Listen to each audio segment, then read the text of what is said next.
السلام علیکم ورحمۃ اللہ وبرکاتہ۔ کیا حال ہے سب کا؟ نحمدہ ونصلی علی رسولہ الکریم، اما بعد فاعوذ باللہ من الشیطان الرجیم، بسم اللہ الرحمن الرحیم، رب اشرح لی صدری ویسر لی امری واحلل عقدۃ من لسانی یفقہوا قولی۔ الحمد للہ ذی الطول والآلاء تفرد بالعظمۃ والجلال والکبریاء۔ الحمد للہ ذی الطول والآلاء تفرد بالعظمۃ والجلال والکبریاء، خزائنہ بالخیر ملآ ویدہ بالنفقۃ صحاء۔ احمدہ سبحانہ حمدا کثیرا واشکرہ علی نعمہ بکرۃ واصیلا۔ لہ ما بین ایدینا وما خلفنا وما بین ذلک وما کان ربک نسیا۔ تمام تعریفیں اللہ کے لیے ہیں جو بڑے فضل والا، نعمتوں والا، جو عظمت، جلال اور بڑائی کے ساتھ منفرد ہے۔ اس کے خزانے خیر اور برکت سے بھرے ہوئے ہیں اور اس کا ہاتھ پانی کی طرح خرچ کرنے والا ہے۔ میں اللہ کی حمد بیان کرتی ہوں، وہ پاک ہے، اس کی بہت زیادہ حمد ہے، اور میں اس کی نعمتوں پر اس کا صبح و شام شکر ادا کرتی ہوں۔ اسی کے لیے ہے جو کچھ ہمارے سامنے اور جو ہمارے پیچھے ہے اور جو اس کے درمیان ہے، اور آپ کا رب بھولنے والا نہیں ہے۔ امام ابن قیم کہتے ہیں کہ لوگوں میں سے کچھ اللہ کو اس کی سخاوت، فضل اور احسان کے ذریعے پہچانتے ہیں، یعنی اللہ کی معرفت ان کو اللہ کے فضل کی وجہ سے ہوتی ہے کہ اللہ بڑا فضل فرمانے والا ہے، اور ان میں سے کچھ اس کو معافی، حلم اور درگزر سے پہچانتے ہیں، ان میں سے کچھ اس کو قہر اور انتقام سے پہچانتے ہیں، اور ان میں سے کچھ اس کو اس کے علم اور حکمت سے پہچانتے ہیں، اور ان میں سے کچھ اس کو اس کی عزت اور کبریائی سے پہچانتے ہیں، اور ان میں سے کچھ اس کو اس کی رحمت، نیکی اور لطف سے پہچانتے ہیں، اور ان میں سے کچھ اس کو اس کے قہر اور بادشاہت سے پہچانتے ہیں، اور ان میں سے کچھ اس کو اپنی دعاؤں کی قبولیت اور اپنی مصیبت کے دور ہونے اور اپنی حاجت کے پورا ہونے سے پہچانتے ہیں کہ ہمارا رب وہ ہے جو ہماری دعائیں سنتا ہے، ہماری ضروریات پوری کرتا ہے۔ لیکن ان سب میں سے سب سے زیادہ اللہ تعالی کی معرفت رکھنے والا شخص وہ ہے جو اس کو اس کے کلام کے ذریعے سے پہچانتا ہے، قرآن مجید کے ذریعے سے پہچانتا ہے، کیونکہ وہ ایک ایسے رب کو جانتا ہے جس میں صفات کمال اور شان و شوکت کے اوصاف جمع ہیں، جو مثال سے پاک ہے، نقائص اور عیوب سے مبرہ ہے، اس کے تمام نام اچھے ہیں اور اس کی ہر صفت کامل ہے۔ وہ جو چاہتا ہے کرتا ہے، ہر چیز سے بالا ہے اور ہر چیز کے ساتھ ہے، اور ہر چیز پر قادر ہے، اور ہر چیز کو قائم رکھنے والا ہے۔ وہ حکم دینے والا ہے، منع کرنے والا ہے، اپنے دینی اور کونی کلمات سے کلام کرنے والا ہے۔ وہ ہر چیز سے بڑا ہے اور ہر چیز سے زیادہ خوبصورت ہے۔ وہ سب سے زیادہ رحم کرنے والا ہے اور سب سے زیادہ قدرت رکھنے والا ہے اور سب سے زیادہ حکمت والا حاکم ہے۔ بس قرآن اس لیے نازل کیا گیا ہے تاکہ اپنے بندوں کو اس کی معرفت کرائی جائے۔ قرآن کس لیے نازل کیا اللہ نے؟ تاکہ وہ اپنے بندوں کو اپنی پہچان کروائے اور اس کے راستے کی معرفت کرائی جائے، یعنی کون سا راستہ اللہ کی طرف جاتا ہے جو اس تک پہنچاتا ہے، اور اس راستے پر چلنے والوں کے انجام کی معرفت کرائی جائے جو اس تک پہنچنے کے بعد ہوتا ہے۔ تو قرآن اللہ کی معرفت بھی کرواتا ہے، اللہ کی طرف جانے والے راستے کی معرفت بھی کراتا ہے کہ یہ راستہ اللہ کی طرف جاتا ہے، اور اس راستے پر چلنے والوں کے انجام کے بارے میں بھی بتاتا ہے کہ جو اس راستے پر چلیں گے انہیں کیا حاصل ہوگا۔ آج ہم پڑھیں گے چوتھا پارہ۔ قل بفضل اللہ وبرحمتہ فبذلک فلیفرحوا هو خیر مما یجمعون۔ لن تنالوا البر حتى تنفقوا مما تحبون وما تنفقوا من شيء فإن الله به علیم۔ تم نیکی کی حقیقت کو ہرگز نہیں پا سکتے جب تک تم اس میں سے خرچ نہ کرو جو تم پسند کرتے ہو، اور جو چیز بھی تم خرچ کرو گے یقیناً اللہ اسے خوب جاننے والا ہے۔ انسان اس وقت تک نیک نہیں کہلا سکتا، انسان کے نیک ہونے کی کچھ علامتیں ہوتی ہیں، اس وقت تک کوئی انسان نیک نہیں کہلا سکتا جب تک وہ اللہ کی خاطر اپنی پسندیدہ ترین چیز خرچ نہ کر سکے۔ یا نہ کرے. جیسے حضرت حنا نے اپنی محبوب ترین چیز اپنے پیٹ کے بچے کو جو شوہر کی وفات کے بعد پیدا ہونے والا تھا اس کو اللہ کے راستے میں وقف کر دیا، اس کی نظر مان لی. تو اسی طرح انسان اپنی زندگی میں دیکھے کہ اس کو سب سے زیادہ کون سی چیز اچھی لگتی ہے اور وہ کس چیز کو اللہ کی خاطر قربان کر سکتا ہے، دے سکتا ہے. عام طور پر جب انسان صدقہ کرتا ہے تو وہ چیز کرتا ہے جو فالتو ہو یا بیکار ہو، لیکن اصل کمال یہ ہے کہ انسان اپنی پسندیدہ چیز کو اللہ کی راہ میں اللہ کی رضا کے لیے قربان کرے. اللہ کی محبت کو چیزوں کی محبت پر فوقیت دیں. ایک ہمارے دل میں دنیا کی محبت ہے، چیزوں کی محبت ہے، اور دوسرے اللہ کی محبت ہے. کیسے پتا چلے گا کہ اللہ کی محبت سب سے زیادہ ہے؟ والذین آمنوا اشد حبا للہ. کیسے پتا چلے گا؟ جب ہم اللہ کی محبت میں اپنی محبوب ترین چیز کو قربان کر دیں گے.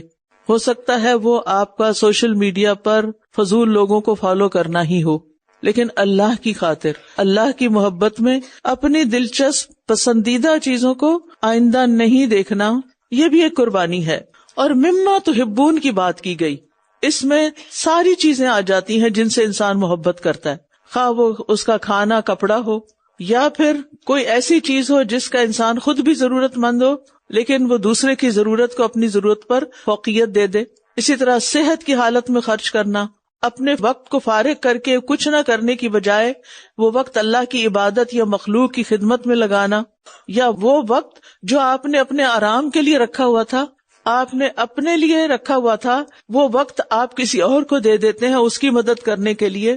وہ تحفہ جو آپ کو اپنے لیے بہت پسند آیا لیکن آپ وہ آگے کسی اور کو دے دیتے ہیں. تو مما تحبون یعنی کوئی بھی چیز، ان میں مال، ذہنی کاوش، جسمانی عمل، حتیٰ کہ نیت بھی شامل ہے. یعنی کوئی بھی چیز ہو، کیونکہ یہ ساری چیزیں اللہ سبحانہ وتعالیٰ دیکھ رہا ہے. فَإِنَّ اللَّهَ بِهِ عَلِيمٌ، تو بے شک اللہ اس کو خوب جانتا ہے. یعنی ان میں سے کوئی بھی چیز جب آپ اللہ کے راستے میں خرچ کریں تو اس کو کم نہ سمجھیں. اللہ اس کا آپ کو اتنا ہی بہترین اجر دے گا جو آپ سوچ بھی نہیں سکتے، اور دنیا میں بھی دے گا، آخرت میں بھی دے گا. کیونکہ اصل میں محبت ایک امتحان ہوتی ہے، کسی بھی چیز کی محبت، کیونکہ انسان اس کو اپنے سے الگ نہیں کر سکتا، اس کے بغیر رہ نہیں سکتا. وہ اس کو اپنے دل کے قریب رکھتا ہے، وہ اپنے ہر فارغ وقت میں اس کے پیچھے چل پڑتا ہے، اس چیز کو بار بار دیکھتا ہے. تو جب آپ کو پتا چل جائے کہ نہیں، اللہ کی محبت اس وقت حاصل ہوگی جب میں یہ چیز نکال دوں گا، تو پھر انسان نیک لوگوں کی صف میں شامل ہو جاتا ہے. اور ہم میں سے ہر شخص یہ چاہتا ہے کہ وہ نیک ہو. پھر فرمایا کل الطعام کان حلا لبنی اسرائیل الا ما حرم اسرائیل علی نفسہ من قبل ان تنزل التوراۃ قل فأتوا بالتوراۃ فاتلوها ان کنتم صادقین. تورات نازل کیے جانے سے پہلے بنی اسرائیل کے لیے ہر کھانا حلال تھا سوائے اس کے جو اسرائیل یعنی یعقوب علیہ السلام نے اپنے اوپر حرام کر لیا تھا. کہہ دیجئے کہ لے آؤ تورات، پھر اسے پڑھو اگر تم سچے ہو. کھانے پینے میں اصل اصول یہ ہے کہ سب چیزیں مباح ہیں الا یہ کہ اللہ تعالیٰ ان کو حرام قرار دے، پھر وہ نہیں ہم کھا سکتے. ابتدا میں بنی اسرائیل کے لیے بھی سب کچھ حلال تھا، لیکن پھر ان کے کچھ گناہوں کی وجہ سے سزا کے طور پر ان کے لیے کچھ چیزیں حرام کر دی گئی تھیں. ابراہیم علیہ السلام سے لے کے موسیٰ علیہ السلام تک کھانے کی تمام پاکیزہ چیزیں بنی اسرائیل کے لیے حلال تھیں. صرف وہ حرام تھیں جو انہوں نے حرام کر لی اپنے اوپر خود، جو یعقوب علیہ السلام نے اپنی کسی خاص بیماری کی وجہ سے اپنے اوپر حرام کی تھی، اور یہ پابندی انہوں نے خود اپنے اوپر لگائی تھی، وہ ان کی شریعت کا حصہ نہیں تھی. تو اللہ سبحانہ تعالیٰ نے رسول اللہ صلی اللہ علیہ وسلم کو بھیجا تاکہ ان پابندیوں کو ختم کر دیا جائے جو پچھلی قوموں پر ان کی بدعملیوں کی وجہ سے لگائی گئی تھی. کیونکہ اس پر بڑا اعتراض ہوا جب نبی صلی اللہ علیہ وسلم نے کچھ ایسی چیزوں کو حلال بتایا جو بنی اسرائیل پر حرام تھی، تو آپ کے خلاف پروپیگنڈا ہونے لگا. اس پر اللہ تعالیٰ نے دفاع کیا کہ نہیں، اصل میں تو یہ سب پہلے سے ہی حلال تھی، بیچ میں حرام کی گئیں، منع کر دی گئیں. اب چونکہ دین مکمل ہو رہا ہے، نبی صلی اللہ علیہ وسلم آخری نبی ہیں، اس لیے آپ کے ذریعے سے انسانوں پر سے وہ بے جا مشقتیں ہٹائی جا رہی ہیں. یہاں پر آپ دیکھیے اللہ تعالیٰ فرماتے قل فأتوا بالتوراۃ فاتلوها ان کنتم صادقین، اگر تم سچے ہو تو تورات لاؤ اور اسے پڑھ کے دکھاؤ، کوئی دلیل لاؤ. یعنی حق کے مقابلے میں کسی بھی شخص کو یہ حق حاصل نہیں کہ وہ بغیر سند کے، بغیر ڈاکیومنٹری ایویڈنس کے کسی چیز کا کوئی دعویٰ کرے. آج بھی آپ دیکھیں مسلمانوں کے اندر بھی بعض لوگ خود ساختہ دین بتاتے ہیں. تو ہم نے کہا کہ لاؤ قرآن دکھاؤ، کہاں لکھا ہوا ہے، دلیل کیا ہے؟ پھر فرمایا فَمَنِ افْتَرَىٰ عَلَى اللَّهِ الْكَذِبَ مِن بَعْدِ ذَلِكَ فَأُولَٰئِكَ هُمُ الظَّالِمُونَ. تو جو کوئی اس دلیل کے بعد بھی اللہ پر جھوٹ گڑے تو ایسے ہی لوگ دراصل ظالم ہیں. اور اللہ پر جھوٹ باندھنے سے مراد کیا ہے کہ انسان اپنی گھڑی ہوئی باتیں، غلط رسم و رواج اور حلال و حرام کے خود ساختہ قوانین اللہ کی طرف منسوب کر دے کہ اللہ نے حرام کیا. اور یہ سب سے سنگین جھوٹ ہے کہ اللہ کے بارے میں کوئی ایسی بات کہی جائے جو اللہ تعالیٰ نے نہ فرمائی ہو، نہ بتائی ہو. اور اس میں مثال کے طور پر اگر کوئی بت پرستی کرتا ہے، بتوں کو پوجتا ہے اور وہ کہے کہ اللہ نے اسے اس کا حکم دیا ہے، وہ خواب میں اس کو نظر آیا تھا کہ تم فلاں بت کی پوجا کرو، تو یہ اللہ پہ جھوٹ باندھنا ہوگا. اسی طرح نبوت کا جھوٹا دعویٰ کرنا اور یہ کہنا کہ اللہ نے مجھے نبی بنا کے بھیجا ہے، حالانکہ ایسا کچھ نہ ہو. اسی طرح کتاب اللہ میں اپنی طرف سے کوئی چیز خلط ملط کر دینا، لِمَ تَلْبِسُونَ الْحَقَّ، اور یہ کہنا کہ اللہ کا کلام ہے، بات اپنی ہو اور اللہ کے نام لگا دی گئی ہو. اسی طرح کسی نبی کا انکار کرنا، اور اسی طرح کوئی جھوٹا مسئلہ، کوئی جھوٹی بات بتا کر اللہ کے ذمہ لگا دینا، یہ سب اللہ پر جھوٹ باندھنا ہے. اور پھر یہ ہے کہ حق واضح ہونے کے بعد غلط بات پر اصرار کرنا بھی بہت ظلم ہے. ہمارا طریقہ کیا ہونا چاہیے کہ جب دلیل اور حقیقت سامنے آ جائے تو انسان کو اپنی انا چھوڑ دینی چاہیے، جھوٹے نظریات چھوڑ دینے چاہیے، رسم و رواج چھوڑ کر سچائی کو تسلیم کرنا چاہیے. حق بات واضح ہونے کے بعد اس پر پھر بھی اصرار کرنا دراصل اپنی جان پہ ظلم کرنا ہے.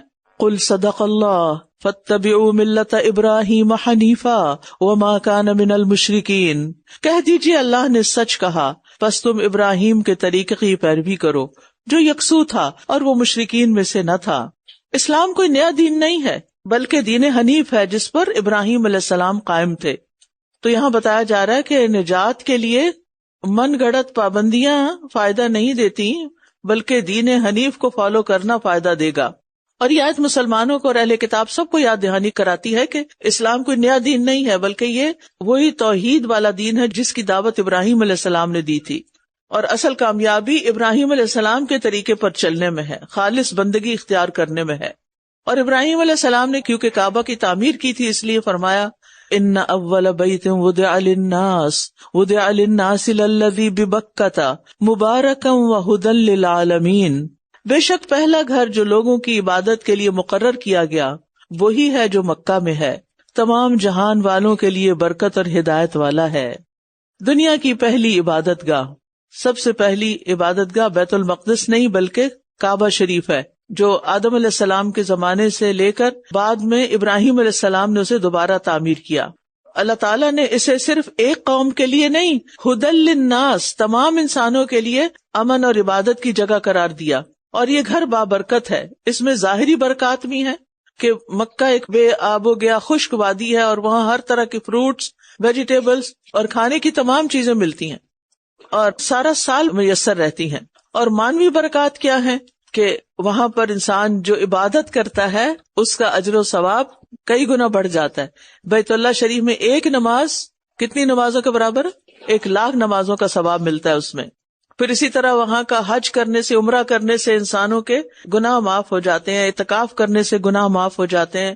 تو یہ اس گھر کی برکتیں ہیں. اور ویسے بھی وہ ہمیشہ آباد رہتا ہے، کبھی وہ خالی نہیں ہوا. اور اس گھر کی طرف جو کوئی قدم اٹھاتا ہے تو رسول اللہ صلی اللہ علیہ وسلم نے فرمایا حاجی کا اونٹ کوئی پاؤں نہیں اٹھاتا اور نہ ہاتھ رکھتا ہے. اگلے ہاتھ ہوتے ہیں نا، اس پچھلے پاؤں ہوتے ہیں، مگر اللہ اس کے بدلے اس کے لیے ایک نیکی لکھ دیتا ہے یا اس کی ایک برائی مٹا دیتا ہے یا اس کی وجہ سے ایک درجہ بلند کر دیتا ہے.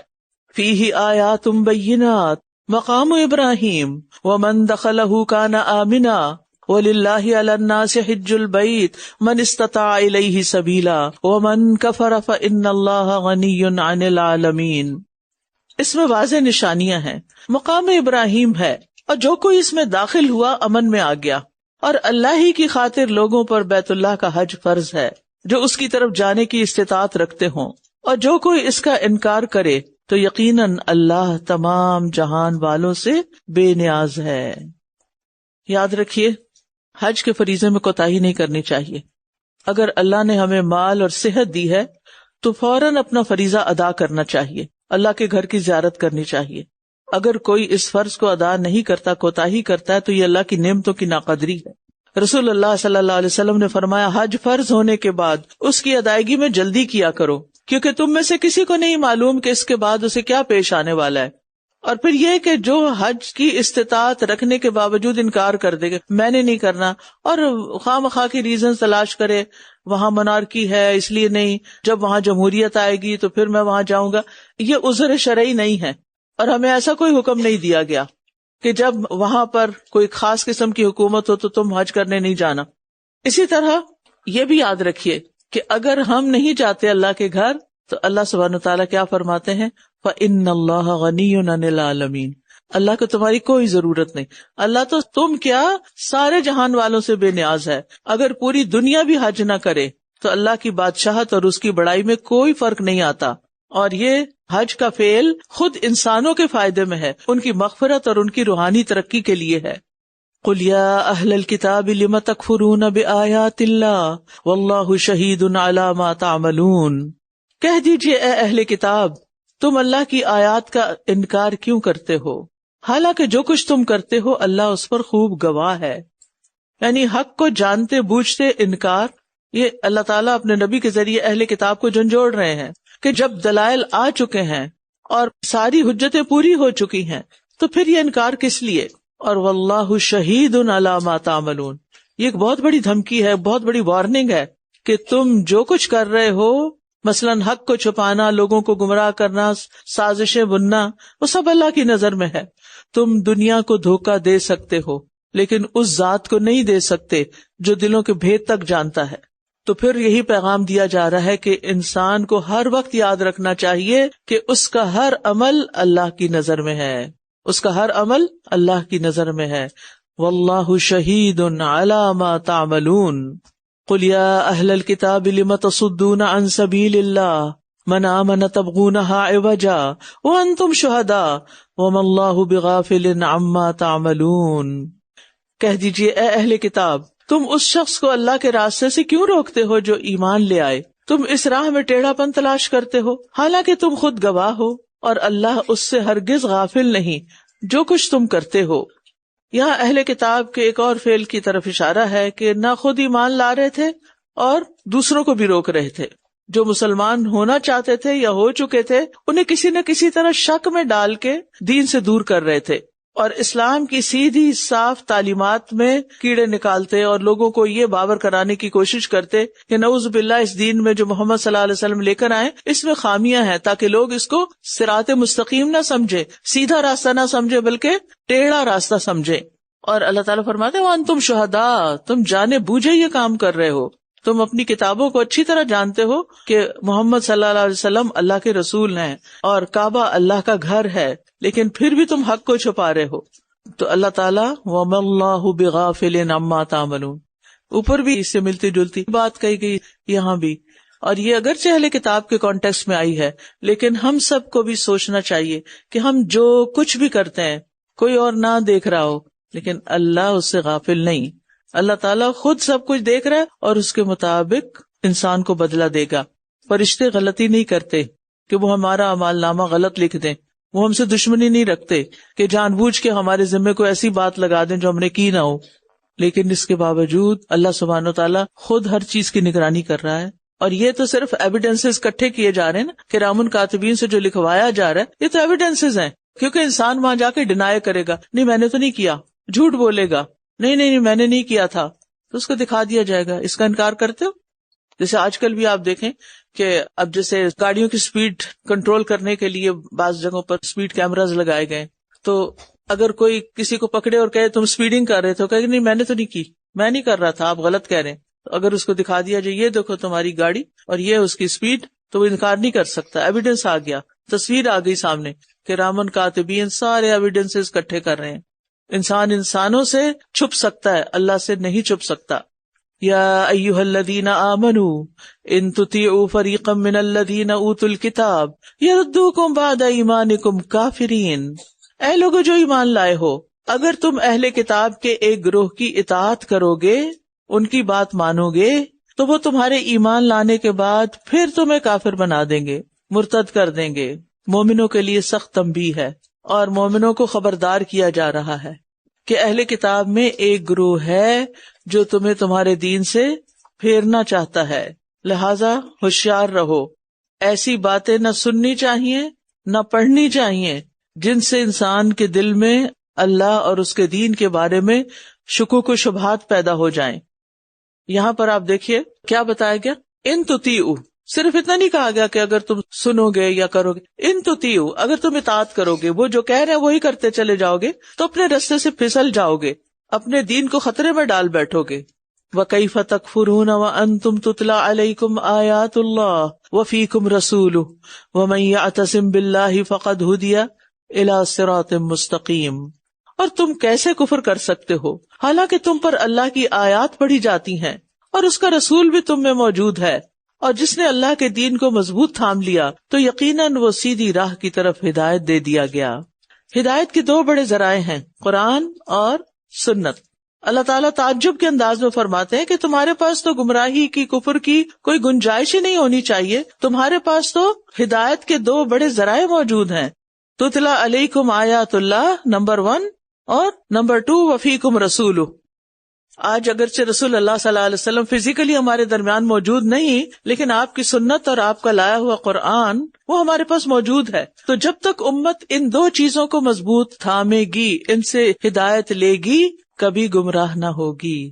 تو گمراہی سے بچنے کا نسخہ یہی ہے کہ ساری زندگی قرآن و سنت کو تھام کے رکھنا ہے. یعنی انسان کو کبھی بھی اس سے غافل نہیں ہونا چاہیے. انسان کو یہ نہیں سوچنا چاہیے نہیں میں نے ایک دفعہ قرآن پڑھ لیا، مجھے اچھے برے کا پتہ چل گیا، اب میں نہیں گمراہ ہوں گی. نہیں، شیطان اپنا کام نہیں چھوڑتا. اگر آپ نے قرآن کو چھوڑ دیا تو پھسل جائیں گے. ہاں، اللہ کے دین کو مضبوطی سے پکڑنے والا نہیں بھٹک سکتا. تو ثابت قدمی کے اسباب یہاں بتائے جا رہے ہیں کہ ہمیشہ قرآن کی تلاوت اور اس پر غور و فکر کرنا، یعنی اس پر ہمیشگی کرنا، سنت نبوی کے ساتھ جڑا رہنا اور ان دونوں پر عمل کرنا، یہ ثابت قدمی کے عظیم اسباب میں سے ہے. وَمَن يَعْتَصِم بِاللَّهِ، اور اللہ سے مضبوط تعلق رکھنا، اللہ کو تھام کے رکھنا. فَقَدْ هُدِيَ إِلَى صِرَاطٍ مُسْتَقِيمٍ. لن تنالوا البر حتى تنفقوا مما تحبون وما تنفقوا من شيء فإن الله به عليم. كل الطعام كان حلا لبني إسرائيل إلا ما حرم إسرائيل على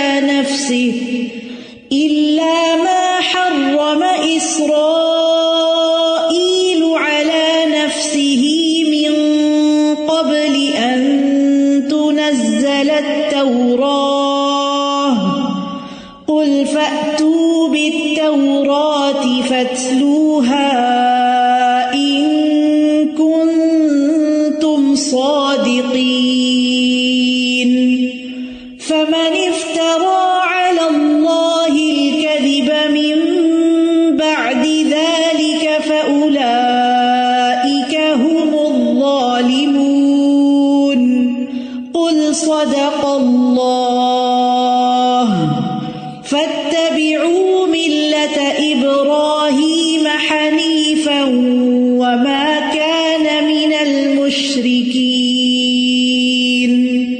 إن أول بيت وضع للناس للذي ببكة مباركا وهدى للعالمين. فيه آيات بينات مقام إبراهيم ومن دخله كان آمنا. ولله على الناس حج البيت من استطاع إليه سبيلا ومن كفر فإن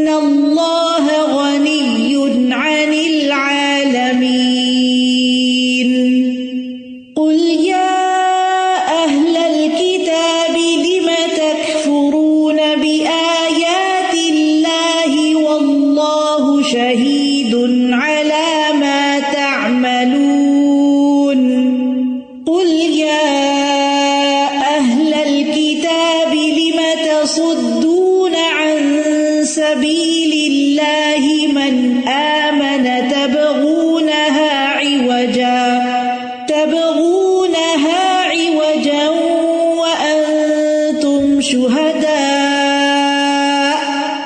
وما الله بغافل عما تعملون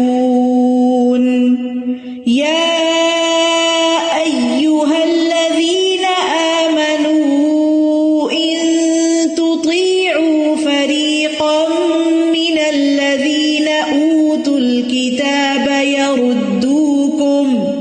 يردوكم بعد إيمانكم كافرين